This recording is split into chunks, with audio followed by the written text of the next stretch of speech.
hundreds of years, some people have gone missing in the wilderness under strange and unusual circumstances.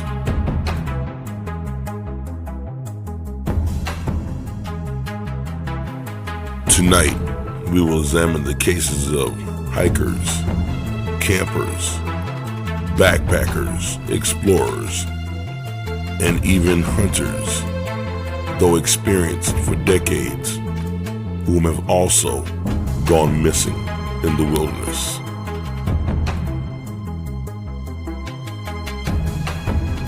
Tonight, these unexplained events will be forever known as the Wilderness Mysteries.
In the early morning of September the 19th, 2004, Robert Springfield and his two sons headed out from their home in Casper, Wyoming, for the bountiful elk hunting grounds of the Bighorn Mountains in Montana.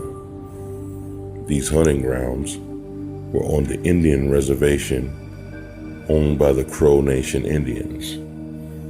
They had been looking forward to this trip for quite some time. Robert and his boys loved to go hunting.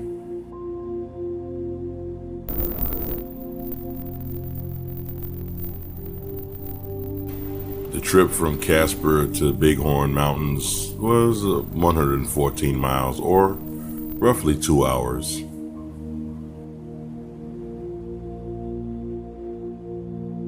Robert and the boys had planned to camp out that night and return home the following day.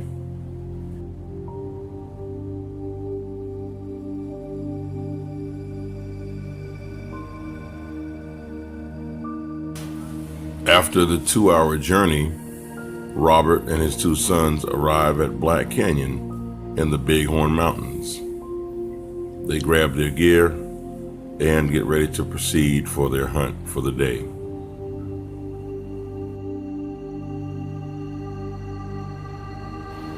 Robert had been unemployed for quite some time due to an injury he received while working on an oil rig. It's also notable that Robert and his family were members of the Crow Nation Indian Reservation as well. As in many of these cases, some people do have disabilities of some kind. Robert couldn't walk very far, so his sons would drive the elk to him as he sat and waited for the elk to appear. As I will cover in other cases about hunters with disabilities, this is the typical way that many hunters of older age or infirmity would proceed to do their hunts. And in other stories, we will examine how this is related to their disappearances.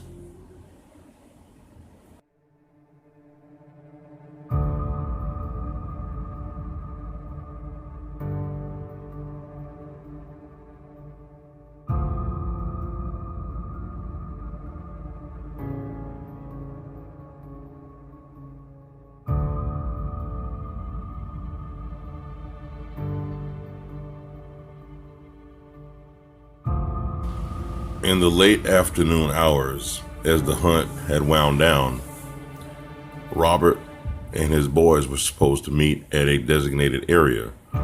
After the hunt, Robert had not yet met up with his sons. They became concerned, and soon the evening grew later. The boys knew something was very wrong when Robert did not show up. He was never this late. The boys immediately contacted the authorities, and the search for Robert began earnestly. The Bighorn County Sheriff's Office and tribal members searched the area they believed Robert to be in. The area has many caves and steep canyons and made a challenging search, even though they had FLIR-equipped helicopters and canines. FLIR refers to forward-looking infrared cameras, which are able to easily pick up body heat signatures no matter what time of day or night. Unfortunately, after such an exhaustive search, Robert was never found.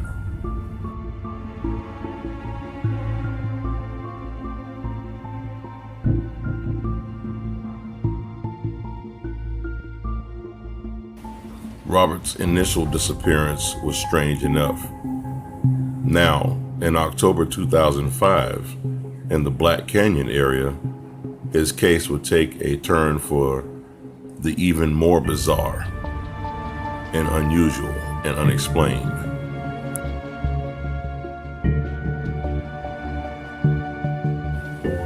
Now, a year later, a hunter hunting in the area that Robert and his sons had hunted in previously the year before heard a crow screeching loudly and incessantly.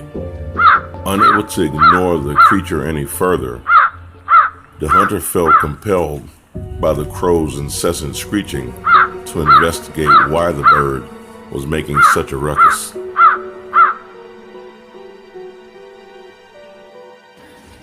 The crow leads the hunter to the tree where it sits still screeching loudly. The hunter looks down from the crow and sees human remains. But what he sees is highly strange and very unusual, unnerving to say the least.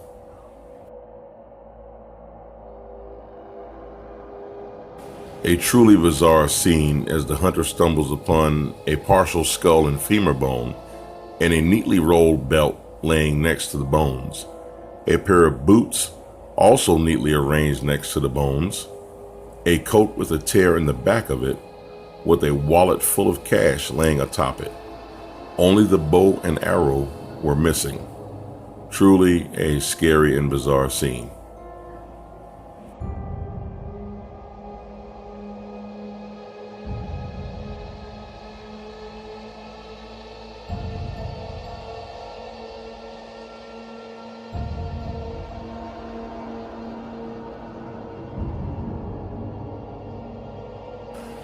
The hunter led the sheriff's department and the Bureau of Indian Affairs to the remains. Once they arrived and got a good look at the scene, they also were shocked at the bizarre nature. So much so that they called the FBI in to also investigate, as this was something that they considered way beyond their scope of investigation.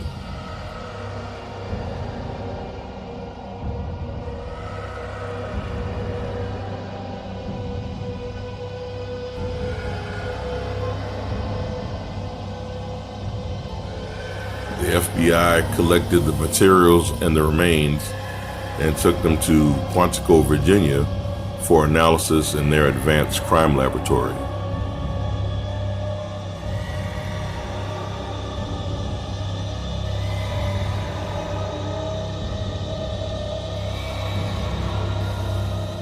After a very, very lengthy analysis, the FBI's Advanced Crime Lab positively identified the remains as belonging to Robert Springfield. The FBI also held on to the remains for over 2 years, a very unusual thing that we'll discuss later on in other stories, as this has become something that they have done repeatedly in these unusual cases. The reason that the FBI gave was that they had a backlog in their DNA databases, and this is why they took so long to return Robert's remains. Frustration for Robert's family were further aggravated by the inconsistent causes of death. First, it was a gunshot wound. Second, a tree fell on Robert. Finally, the FBI admitted they were uncertain about the cause of death, especially given the strange nature in which Robert's remains were found. It may be interesting to note that there are those who believe that because of the way the FBI has handled these unexplained cases, that they are also at odds to figure out what is truly happening. Some people believe that the FBI knows something, perhaps not the whole story, but they're not sharing the information with the public. So why did the FBI keep his remains so long? What did they find? As I said earlier, this is not the first time the FBI has done this.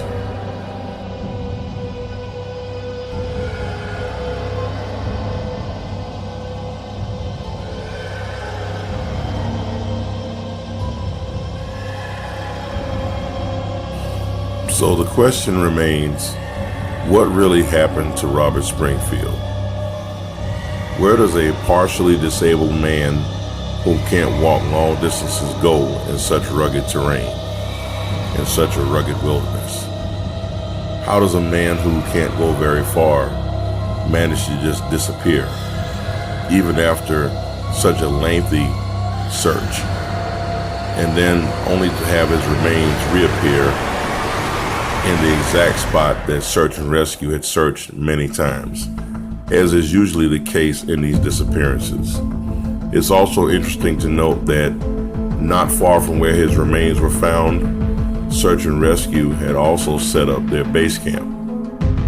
Something highly unusual happened here. We may never know what happened to Robert Springfield.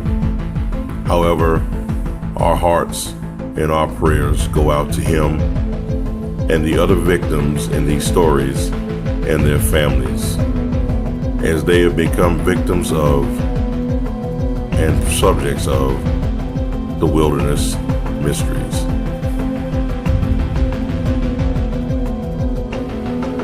As always, everyone, I would like to thank you for watching Wilderness Mysteries. Please be sure to like, share, subscribe, and hit the notification bell. And please feel free to comment. Thank you once again. Good night.